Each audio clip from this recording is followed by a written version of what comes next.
Shalom, salam sejahtera, saudara sekalian. Pada sore hari ini kita akan berbicara dan merenungkan firman Tuhan, yaitu dengan tema kejujuran. Ketika seseorang berbicara soal kejujuran, sebenarnya kita sedang berbicara tentang perkataan yang kita ungkapkan kepada orang lain, kepada Tuhan, atau juga kepada diri kita sendiri.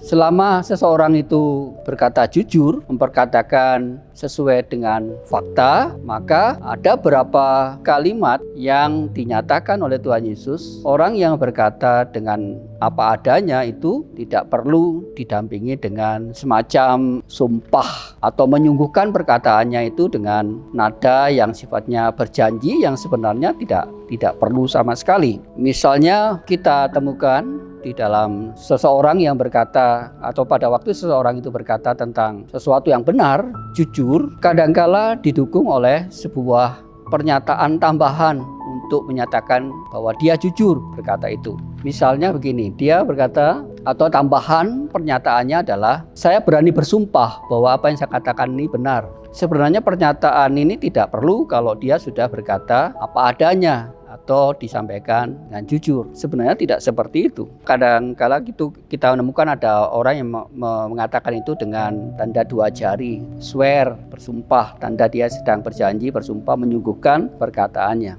Di Matius pasal 5 ayat 37 itu diungkapkan begini, Tuhan Yesus sendiri yang mengajarkan, jika ya, hendaklah kamu katakan ya. Jika tidak, hendaklah kamu katakan tidak. Apa yang lebih daripada itu berasal dari si jahat. Jadi pada saat ini ketika kita berbicara soal kejujuran, kita dapat mempelajari atau kita dapat belajar dua hal yang sangat penting yang saya terangkan atau saya jelaskan, kita renungkan didasarkan dari teks tadi, Matius pasal 5 ayat 37. Ajaran yang pertama tentang kejujuran, seperti yang diajarkan oleh Tuhan Yesus, yaitu biarlah setiap orang percaya itu memiliki kebiasaan untuk berbicara jujur. Atau dengan kata lain, orang percaya itu seharusnya selalu berkata jujur. Kalau misalnya dia berkata atau menyampaikan sesuatu yang benar, terbuka, jujur, sesuai dengan realitanya, artinya dia hanya menyampaikan itu saja. Memang demikian, itu berarti berkata ya di atas ya. Jadi tidak perlu lagi didukung dengan suatu pernyataan sumpah misalnya. Kalau ya artinya ya dan tidak perlu kita dukung dengan yang lain. Tetapi untuk menyungguhkan atau membenarkan pernyataan ini bisa saja kita menambahkan ini ya seperti itu. Karena Tuhan Yesus sendiri seringkali di berbagai kesempatan yang tercatat dalam Injil itu bahwa ketika dia menyampaikan sesuatu seringkali dia menambahkan kata sesungguhnya. Itu artinya ini memang sungguh demikian. Demikian juga jika kita mengakhiri sesuatu yang kita tolak misalnya, kita bisa berkata tidak. Untuk menyungguhkan itu memang tidak dan kita tidak perlu bersumpah. Seandainya kita selalu mempunyai kebiasaan berkata jujur hari demi hari dan itu kita dikenal oleh banyak orang bahwa kita memang berkata benar, jujur sesuai dengan realita, maka otomatis orang-orang di sekitar kita akan mengatakan orang itu jujur, menyebut kita orang jujur. Jadi tidak perlu pakai swear atau bersumpah atau memakai tambahan kata-kata yang lain untuk meyakinkan. Justru yang kita temukan kalau seandainya seseorang itu berkata atau membuat pernyataan menurut dia benar dan diakhiri dengan sumpah atau swear misalnya, kita bisa menduga mungkin saja bahwa apa yang dikatakan itu adalah tidak benar, jadi menimbulkan masalah. Oleh sebab itu, kalau kita mau berbicara jujur, membuat pernyataan yang sejujurnya, seharusnya tidak perlu swear. Dan itu perlu kita biasakan supaya setiap orang Kristen, khususnya di komunitas ya, dalam komunitas gereja atau di mana organisasi kekristenan itu ada, maka seperti yang dikatakan oleh Tuhan Yesus, biarlah apa yang kita katakan ya, tidak, di atas tidak. Lebih dari itu berarti adalah berasal dari si iblis.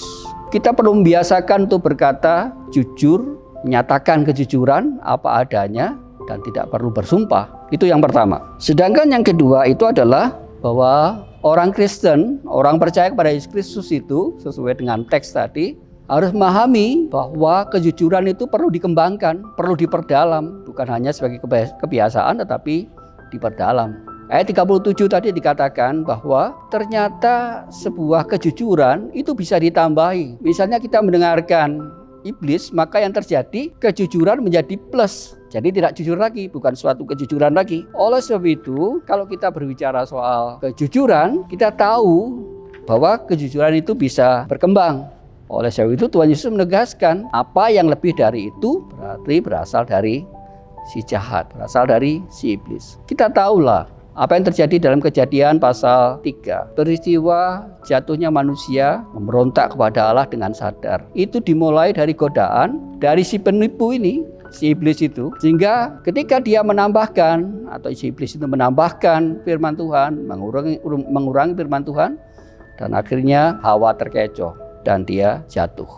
Di kalangan Timur Tengah kuno, ya Timur Tengah kuno itu ada cerita yang pada zaman Yesus masih tetap ada. Ada istilah begini, ek tu diabolu. Kata-kata ini muncul ketika seseorang berbicara ditambahi dengan sumpah, ek tu diabolu. Berarti sumpah itu muncul bisa juga menurut tradisi atau cerita kuno itu orang ini menambahi pernyataan yang jujur ditambahi sumpah oleh karena pada waktu itu dinilai bahwa itu berasal dari si jahat. Bahkan di sana ada dijelaskan oleh seorang tokoh namanya Matthew Henry. Dia menuliskan bahwa orang yang berbicara secara jujur tetapi ditambahi dengan sumpah, itu artinya ada maksud di balik itu, ada maksud jahat. Yang notabene sebenarnya manusia memang sumber kejahatan. Dikatakan di Roma pasal 3 misalnya, kita menemukan di sana bahwa semua manusia itu pembohong. Jadi pernyataan kejujuran yang ditambahi oleh sumpah itu pernah dibahas walaupun tidak mendalam, tetapi mengindikasikan hal itu ditulis oleh Rasul Paulus di Roma pasal 3. Jadi kita sekarang mulai tahu dan kita renungkan, selain kita membangun kebiasaan berkenaan dengan pernyataan kita, perkataan kita, pada waktu kita berkomunikasi, kita membangun kebiasaan secara jujur, apa adanya, tetapi di lain pihak kita harus memahami bahwa kejujuran kita itu seringkali kita tambahi sendiri oleh karena godaan dari si jahat mungkin. Bisa saja untuk kita mencari keuntungan di balik pernyataan jujur kita akhirnya menambahi dengan sumpah. Sekarang ada satu pernyataan lagi yang ditulis oleh Matthew Henry itu. Dia berkata begini, suatu pernyataan kejujuran yang kita sampaikan kepada seseorang dan kemudian itu diakhiri dengan sumpah, maka sumpah itu seperti obat bagi kejujuran yang sakit. Itu artinya bahwa orang itu rupanya memang membuat pernyataan jujur tetapi sakit. Oleh sebab itu dia membutuhkan obat. Oleh sebab itu pada hari ini ketika kita berbicara kejujuran, khususnya tolak atau berdasarkan pada Matius pasal 5 ayat 37, kita dapat belajar yang pertama itu adalah bahwa kita harus membangun kebiasaan untuk membuat pernyataan dalam berkomunikasi itu dengan jujur, apa adanya. Realitanya memang demikian, supaya kita tidak perlu bersumpah. Kalau itu memang ya, kita berkata ya. Kalau tidak, ya kita menyatakan itu tidak.